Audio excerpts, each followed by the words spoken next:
amigos del ajedrez, soy el maestro internacional Julio Bogli y deseo que nuestros vídeos les ayuden a mejorar su juego. Suscríbete al canal. Gracias. Hola amigos del ajedrez, ¿cómo aprender y entender los clásicos? En esta oportunidad vamos a estudiar a Steinitz y vamos a utilizar una partida que él jugó contra Mongredien en Londres en 1862, partida que recibió el premio de belleza en ese torneo.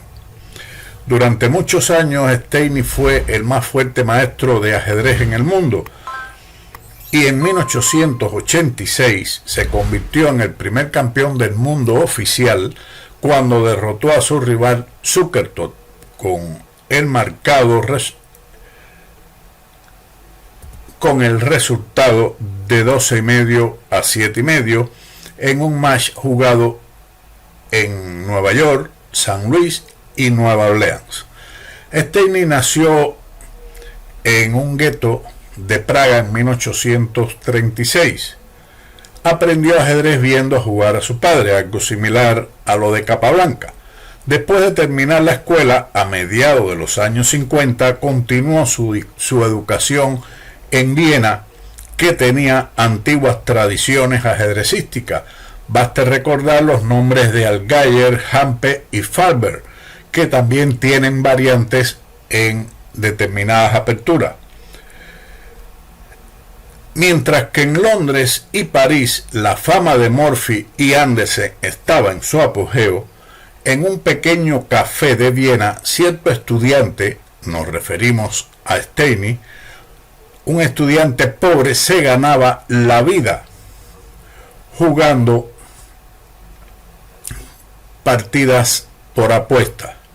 Pero bueno, continuaremos más adelante con algunas cuestiones más de la vida de Steinitz. Primero comencemos con la partida que jugó Steinitz E4, D5, E por D5 y Dama por D5, una defensa escandinava que fue respondido con caballo C3 y ahora la retirada Dama D8. Se considera la peor de todas entre la retirada de la Dama a A5, así como la más moderna Dama D6, que también tiene en la actualidad mucha teoría. Pero esta jugada no está mal, también el blanco debe saber cómo continuar contra ella. El blanco ocupa el centro con D4 y ahora E6. Tal vez en lugar de E6 sea preferible caballo F6, un desarrollo que deja abierta la posibilidad de desarrollar el alfil de C8, que con E6 ha quedado encerrado. Caballo F3, caballo F6. Sigue el desarrollo alfil D3, alfil E7 y enroque corto. Aquí también se ha jugado Dama E2, a lo que podría seguir caballo C6, alfil E3, caballo B4, alfil C4 y caballo de B a D5, pero esto en realidad dejaría una posición poco clara y las negras no estarían tan mal. Pero el blanco decidió desarrollar rápidamente su torre de rey realizando el enroque y las negras hacen lo mismo, enroque corto. Ha surgido un tipo de posición francesa, de esas de las variantes de Rubinstein, con la estructura que vemos actual con las negras y el blanco, donde el negro generalmente captura E5 por D4, pero con un tiempo extra para las blancas. Tienen una jugada de más en este tipo de posición, lo cual es significativo en posiciones abiertas. En la justificación de las negras se puede decir que una posición similar con el alfil en C4 ocurrió en una partida entre Steinitz y Schlechter en Casbah 1911. En esa partida, como decíamos, el alfil estaba en C4 en lugar de en D3. Ahora, después del enroque, continuó con alfil E3, sobreprotegiendo el peón de D4. También se puede considerar el desarrollo alfil F4, otro desarrollo natural en esta posición. Tras alfil E3, el negro respondió con B6. Está claro que la idea es el desarrollo del alfil en B7 y ubicarlo en una diagonal activa. Otra variante de desarrollo sería caballo B de 7, pero en este caso el blanco juega caballo E5 con una clara ventaja. La idea es en un momento determinado soportar más el caballo de E5 con F4 y tener posibilidades de ataque en el enroque corto. Luego de B6 continuó con caballo E5 y el desarrollo alfil B7. F4 dándole un mayor apoyo al caballo de E5 y ahora caballo de B a D7. Es un desarrollo natural y lógico en este momento. Sin embargo, se considera en la actualidad que el desarrollo caballo C6 es mejor y le da iguales posibilidades a las negras, debido a que en este momento al menos están teniendo una iniciativa sobre el peón de D4 y podrían también realizar la maniobra caballo B4 y caballo de B a D5. El desarrollo de la partida caballo B de 7 fue respondido con dama E2 y ahora caballo D5. Ya aquí este movimiento empieza a aflojar la posición, está alejando un caballo del enroque. Mejor y más lógico, debido a que jugaron caballo B a D7, es el avance C5. Pero de todas formas las blancas después de torre a D1 estarían mejor. Tras caballo D5 siguió el cambio caballo por D5 y E por D5. Esto deja fijo el centro. El ajedrez, mencionando o continuando algo de anecdótico sobre Steinitz, el ajedrez cautivó a Steinitz por completo. Por eso abandonó la escuela politécnica superior que prometía la cómoda vida de un ingeniero calificado y pronto se convirtió en un jugador muy fuerte, en el jugador más fuerte de Viena. No había quien lo derrotara. Y en 1862 llegó una invitación de Londres al segundo torneo internacional y la Sociedad de Ajedrez de Viena decidió enviar a su campeón de 26 años de edad. Aquí, en lugar de E por D5, que deja fijos los peones en el centro, veamos la otra posibilidad, alfil D5, donde el alfil se mantiene en la gran diagonal abierta sin cerrar esta pieza en B7. Pero esto también facilita la movilidad de los peones centrales del blanco con C4, alfil B7 y torre a D1, que les garantiza una clara ventaja. A este movimiento o a esta captura E por D5 siguió torre F3. Esta es una jugada que está amenazando inmediatamente un ataque de mate con alfil por H7. Su contrario jugó F5, evadiendo por supuesto dicha amenaza. Por ejemplo, otra jugada que evitaría eso sería caballo por E5, pero esto es de valor dudoso, puesto que F por E5 abre la columna F y se mantiene la amenaza alfil por H7, alfil C8 cubriendo la casilla H3, puesto que el alfil impediría que la torre fuese allí, pero ahora tranquilamente H3 deja al blanco con una clara ventaja por la presión que puede ejercer en la columna F y mayor dominio central. Otra continuación hubiera sido caballo F6 para evitar el sacrificio en H7, pero también es de valor dudoso.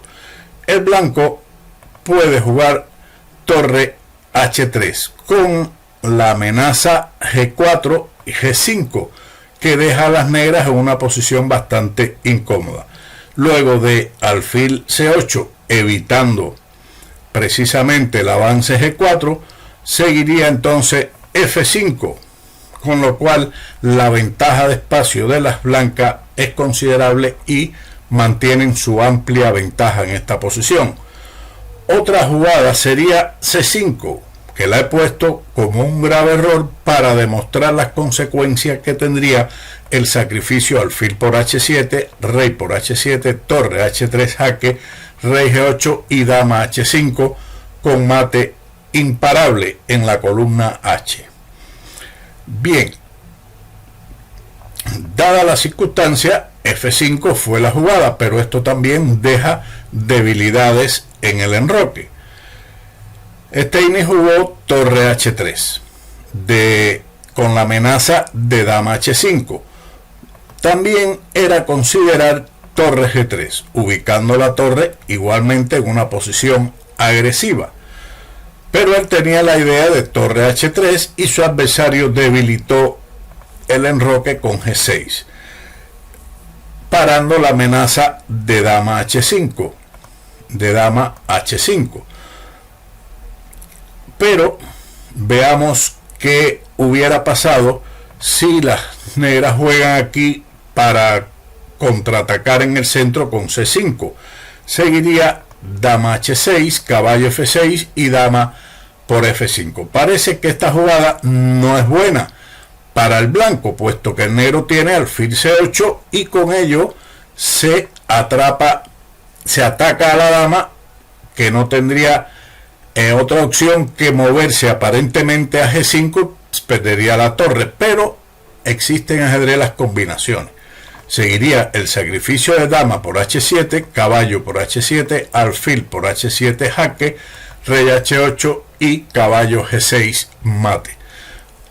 La otra continuación, que es errónea también, sería llevar la dama a E8 controlando la casilla de H5.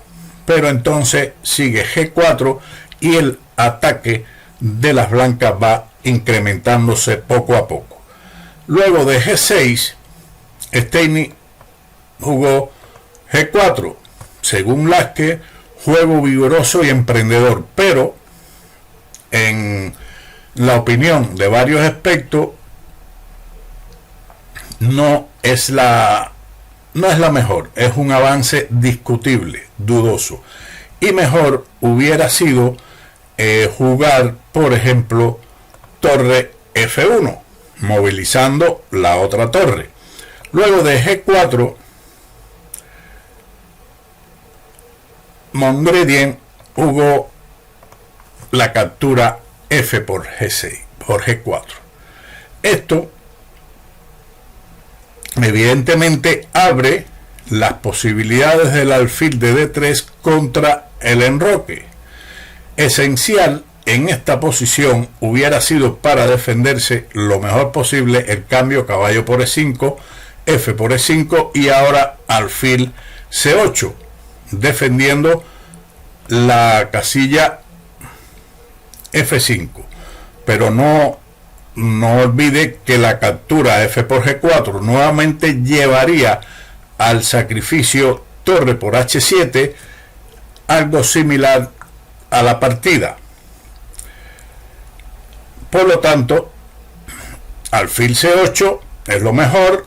Después del cambio G por F5, alfil por F5, las blancas están solamente ligeramente mejor. Quiere decir que el blanco aquí prácticamente no tiene mucho para incrementar el ataque.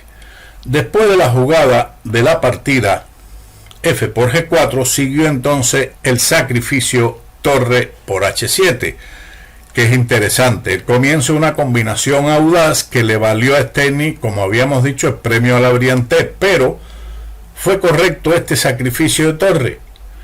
No tenían las negras una mejor defensa o las blancas una forma otra forma de ganar.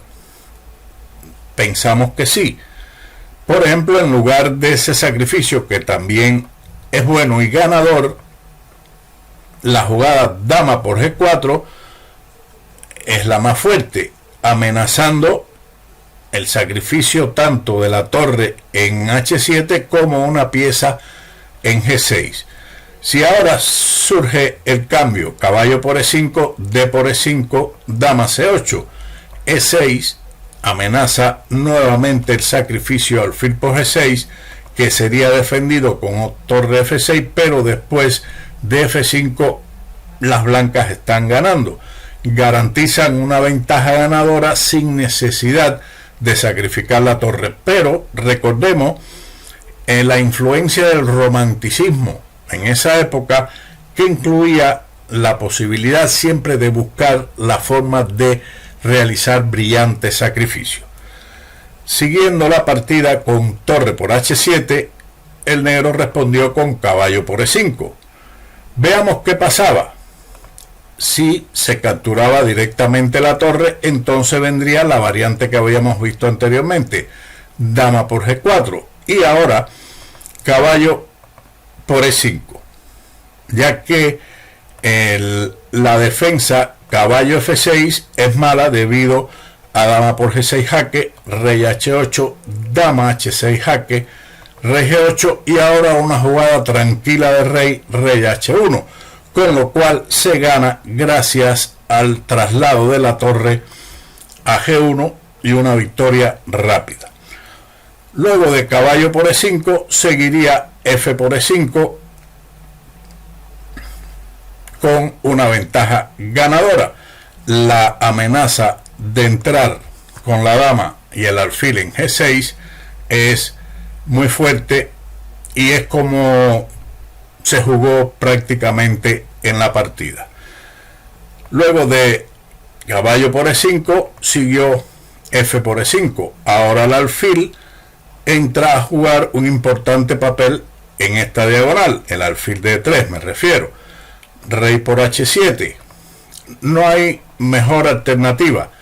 Por ejemplo, si el negro se opone con su alfil en G5, entonces existe la continuación agradable alfil por G6, torre F3 y la retirada alfil D2, que deja a las negras en una posición completamente perdida.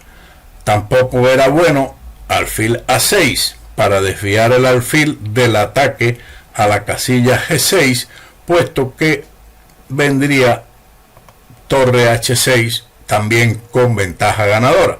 En la partida capturaron la torre, que también se le pone la tarea bastante fácil al blanco, que continuó con dama por G4 y ahora torre G8. Otro error. Todo pierde en realidad en esta posición, pero esta será por la vía del mate. No funcionaba tampoco ahora torre F5. También falla por alfil por F5, G por F5, dama por F5 y rey G7. En caso de ir el rey a H8, entonces seguiría dama H5 y el rey de todas formas tiene que ir a la columna G, lo que permitiría, al igual que en la variante que vamos a mostrar con rey G8, mover el rey a H1 y, como habíamos visto anteriormente, la torre puede entrar en G1 con un fuerte ataque de mate contra el rey que está desolado en su antiguo enroque. Lo mejor parecía dama E8, defendiendo el peón de G6, pero y habría forzado a las blancas a jugar con bastante cuidado, pero se ganaría con dama H5 y ahora rey G7. En caso de la retirada rey G8, pues entonces, bueno, es muy fácil, alfil por G6, torre F7 y nuevamente la jugada tranquila, rey H1, desalojando G1 para la torre, alfil F8 y torre G1. Después de alfil G7, alfil H6 y las negras están completamente perdidas. Luego de rey G7, entonces dama H6 jaque, rey G8 y alfil por G6. amenazando mate en la casilla H7 al mismo tiempo que se amenaza la dama. Por lo tanto, esta jugada, torre F7 forzada y nuevamente la tranquila rey H1 y alfil F8. Aquí existen dos atractivas continuaciones. Una de ellas es dama H5 y las blancas están ganando, las negras no tendrían defensa. Veamos la otra. La retirada de la dama a H4 también es muy fuerte. Dama E7, alfil G5, torre H7. Pero después de los cambios, alfil por E7, torre por H4 y alfil por H4, se observa claramente que en esta posición, con dos peones de ventaja, la posición de las negras no tiene esperanza ninguna.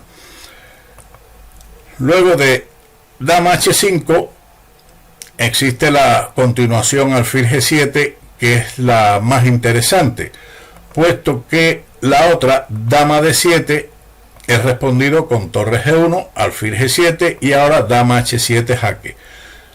Rey F8, alfil por F7, dama por F7 y el golpe torre por H7. Dama F1. Aquí puede observar que capturar con la dama la torre permitiría la clavada alfil H6. Por lo tanto, lo mejor es esta jugada, pero sigue torre F1, dama F3 y torre G2. Luego de dama F1, el rey está bien cubierto con alfil G1 y posición ganadora. La otra es dama E6, pero sigue entonces torre G1 nuevamente con efectos mortales. Alfil G7, que parece lo mejor, es respondido con torre G1, una jugada precisa, incorporar la torre es lo más fuerte, aunque en realidad también se puede ganar con dama H7 jaque, rey F8, alfil H6, alfil por H6, dama por H6, rey E7 y torre G1 con posición ganadora. Pero lo más fuerte, como habíamos dicho, es torre G1, rey F8 y ahora torre G3, una jugada que conduce a la victoria de una forma rápida. Torre G1, torre F1 jaque, rey G2, ahora está atacada tanto la torre como la dama. Por eso la torre de F1 debe retirarse a F7, pero sigue alfil por F7, dama por F7 y la clavada terrible de torre F3. En la partida, después de torre G8, finalizó o continuó el juego con dama H5, rey G7 y dama H6, un jaque preciso. ¿Por qué preciso? No se podía jugar dama por G6, que es un grave error debido a rey H8 y ahora la dama estaría clavada y entonces las negras son las que estarían ganando. Por eso dama H6 es lo correcto, rey F7, dama H7 jaque, rey E6. No vale tampoco la siguiente defensa. Torre G7 es respondido con alfil G6, rey F8, dama H8 jaque, torre G8 y alfil H6 mate. La escapada del rey a E8 tampoco funciona, puesto que sigue E6 seguido de mate. Sin precipitarse en capturar la torre, el blanco pretende impedir el escape del rey por D7 con este modesto peón. Continuando con rey E6 de la partida, dama H3. El rey no puede escapar hacia el ala de dama donde se salvaría. Rey F7 y ahora se incorpora la torre con F1 jaque.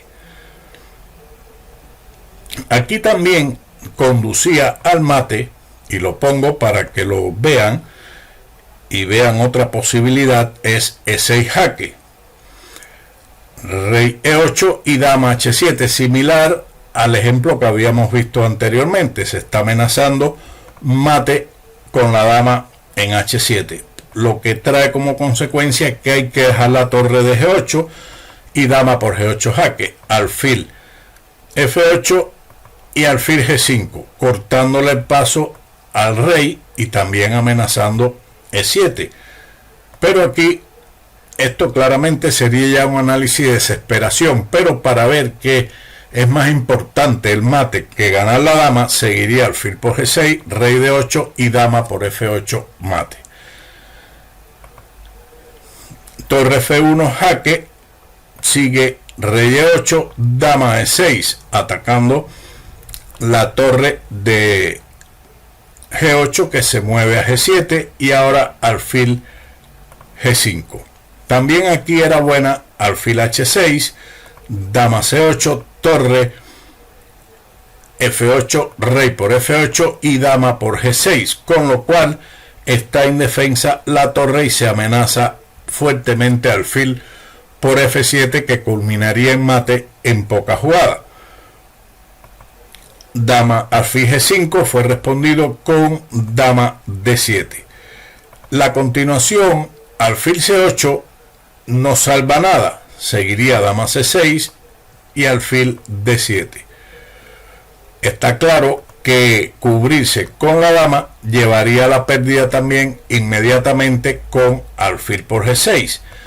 Luego de alfil D7, dama por G6 jaque, torre por G6 y un bello mate con el alfil y la torre, alfil por G6 mate. En la partida, después de dama D7, continuó el blanco con alfil por G6 y torre por G6. La escapada al ala de dama con rey de 8 no resuelve nada debido a torre F8 seguido de mate, cuando el negro obligatoriamente se tenga que cubrir en E8. Luego de torre por G6 siguió dama por G6. Ahora, continuando con Steinitz, el debut internacional de Steinitz no fue malo. Sexto premio en 14 torneos, donde en todos ganó 5 libras de esterlina. Claro que a lo mejor 5 libras de esterlina en 1862 era algo. Habría que estudiar ese aspecto. Pero lo principal fue su memorable victoria en esta partida contra Mongredien. El ganador del torneo, el legendario Adolfo Andersen, reconoció que esta partida era el juego más audaz y brillante y llamó a Steinitz una estrella en ascenso del ajedrez. A su vez, los organizadores llamaron por esta partida a Steinitz el diamante del campeón austriaco y le otorgaron un premio especial como el más brillante del torneo. Siguiendo la partida, el negro escapó a rey de 8, torre F8 jaque, dama E8 y dama por E8 mate. Los juegos que se consideraron brillantes en los recientes torneos internacionales de esa época, estamos hablando de 1862, no fueron rival para este premio, según declaró Chigorin en 1890, varios años después. Las más importantes aportaciones y enunciadas por Steinitz y válidas hasta nuestros días fueron, tomen nota, el bando dominante debe atacar y debe hacerlo, de lo contrario correrá el riesgo de perder la ventaja. Deberá atacar el punto más débil de la posición del adversario. Los medios para el ataque son de dos tipos, combinativos y estratégicos. El que está a la defensiva, dejó escrito también Steinitz, ha de querer defenderse y hacer temporalmente concesiones. No debe intentar, por supuesto, atacar. En toda posición equilibrada, los dos bandos maniobran procurando de todas inclinar el equilibrio a su favor.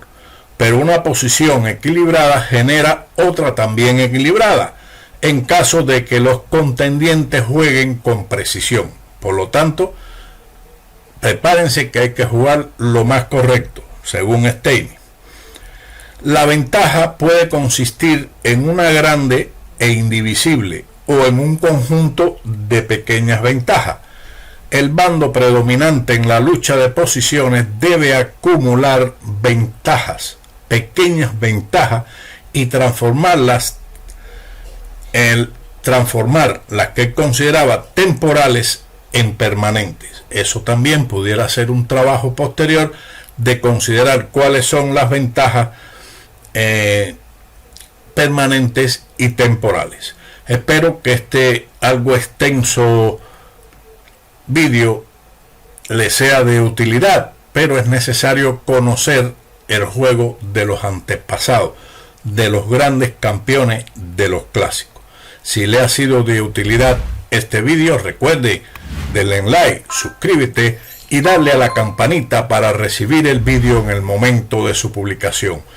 Y sin más, nos vemos en otro vídeo de ajedrez con Bobby. Chao.